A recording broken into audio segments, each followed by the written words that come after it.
What's up mga kaboski? Ayan, before nga tayo magsimula, isang hey naman dyan.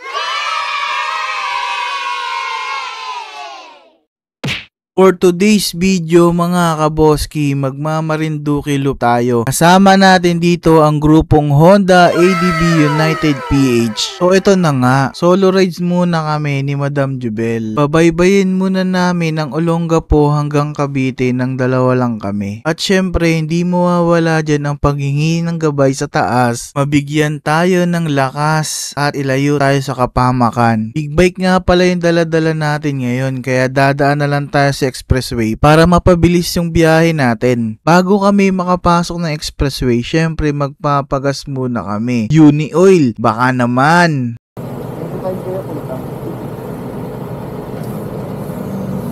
Ayan, Uni Oil ha, may Uni Oil card pa ako. Baka naman talaga. Pagpapasok pala kayo o palabas kayo ng Subic Tipo Expressway, may madadaanan kayo ditong tunnel. Magbusina na lang kayo, wala din naman mawawala.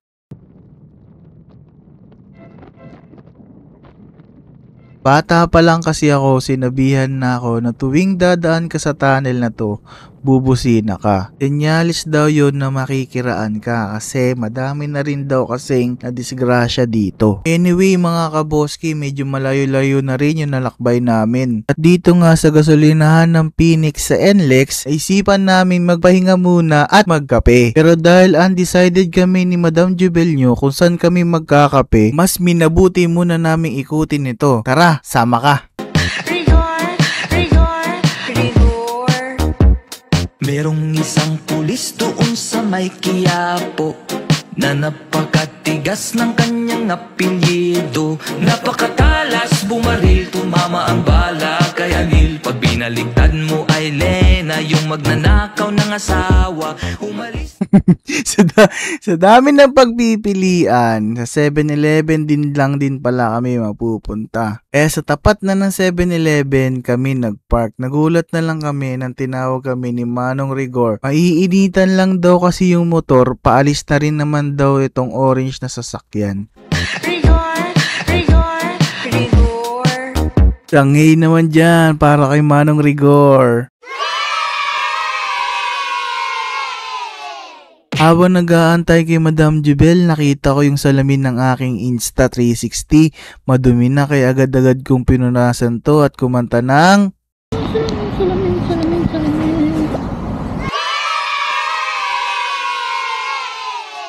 Di nga rin kami nagtagal, nang hydrated na kami, nag-ayos-ayos na rin kami. Nang paalis na nga kami, nagpaalam na nga ako kay Manong Rigor at nagpasalamat na rin. Nakaugalian ko na kamo kung kailan nakaalis kami, dun ako magtatanong kung wala ba kaming naiwan. At syempre dahil paakit na tayo ng Skyway, di mawawala yung Skyway shot natin. Let's go!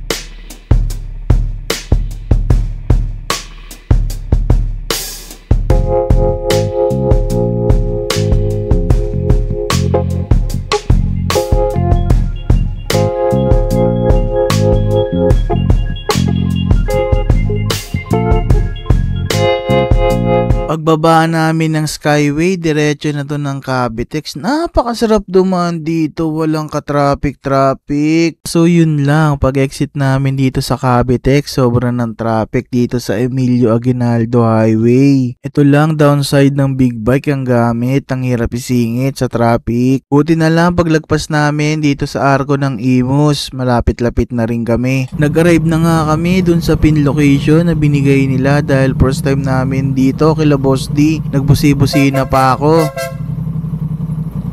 Tinuro ni Madam Jubel sa kaliwa na tanaw niya kasi daw yung riding best ng grupo.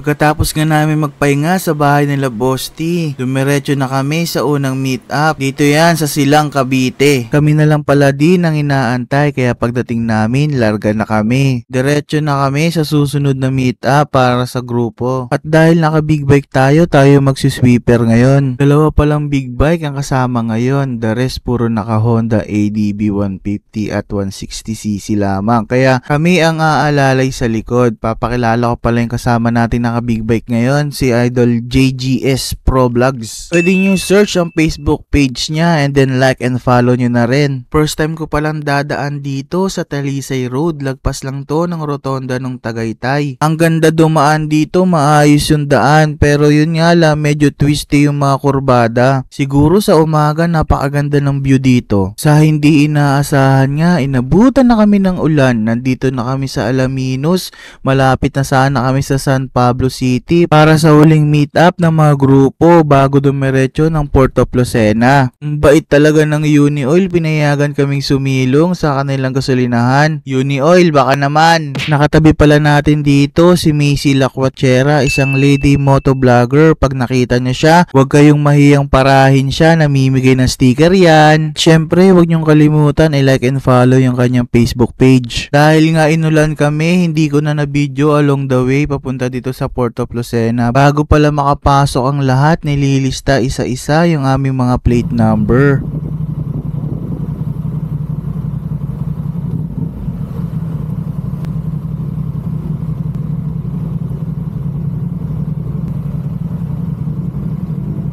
Siyempre, bilang sweeper, pinapauna muna natin yung mga kasama natin para makasecure na walang maiiwan. Nang makapasok na ang lahat, syempre pinasok ko na rin. First time nga pala namin tatawid ng dagat na may daldalang motor.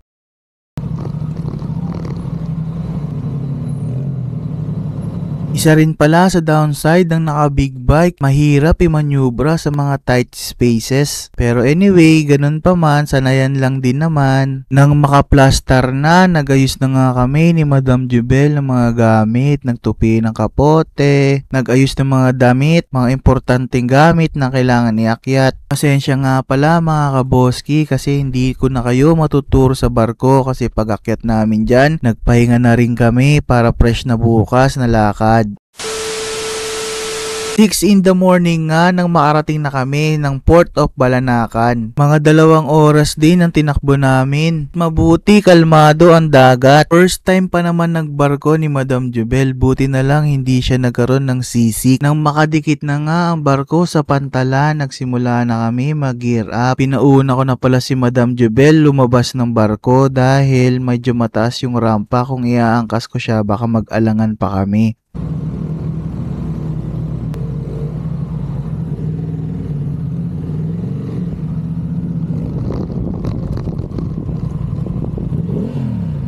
Nang makababa na at maisakay na ulit si Madam Jubel, syempre hindi mawawala yung picture natin dito sa Port of Balanacan na may welcome sign na welcome to Marinduque.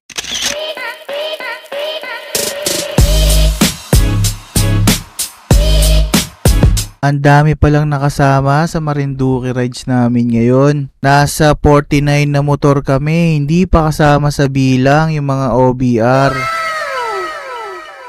Paglabas nga ng port, malapit na dito yung tinatawag nilang view deck.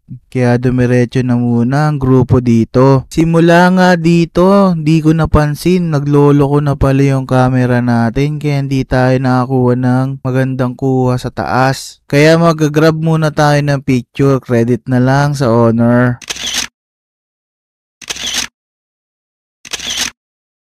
Nang makarating na nga ang grupo sa pagpapahingahan naming resort, mas binabuti namin ni Madam Jubel na bumalik. At dahil malapit lang naman ito sa resort, para naman may makuha kaming picture sa taas ng view deck. Ito nga yung nakunan namin, tara panoorin nyo.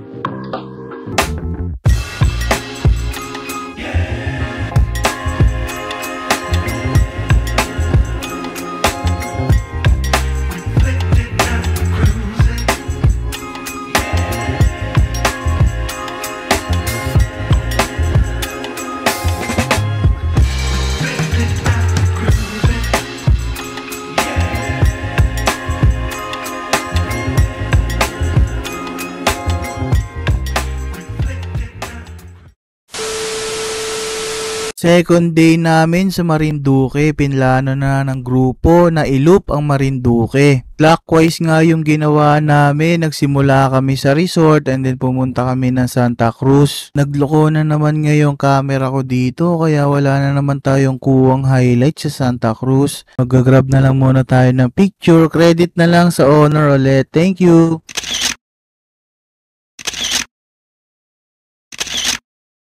Nang matapos nga kami sa Santa Cruz, dumiretso na kami sa Puktoy Beach. Bago kami makarating sa Puktoy Beach, may nadaanan kami dito magandang view. Kaya minabuti ng grupo na huminto at mag-selfie. Nakarating na nga kami dito sa pagliliguan namin. Papakita ko na lang yung mga highlights natin. Let's go!